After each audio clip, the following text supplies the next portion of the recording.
भी ले लिया। और जब दुल्हा ने देर लगाई तो सब ऊँघने लगी और सो गई।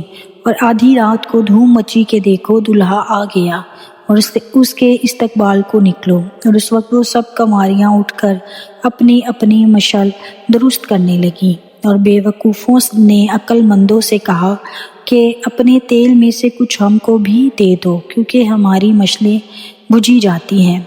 अक्लमंदों ने जवाब दिया कि शायद तुम्हारे और हमारे दोनों के लिए काफ़ी ना हो। बेहतर ये है कि बेचने वालों के पास जाकर अपने वास्ते मोल ले लो। जब वो मोल लेने जा रही थी तो दुल्हा आ पहुंचा। जो तैयार थी वो उसके साथ शादी के जश्न में अंदर चली गई और दरवाज़ा बंद हो गया। फिर वो बाकी कंवारियाँ भी आईं और कहने लगी, ऐ खुदावंद, हमारे लिए दरवाज़ा खोल दे।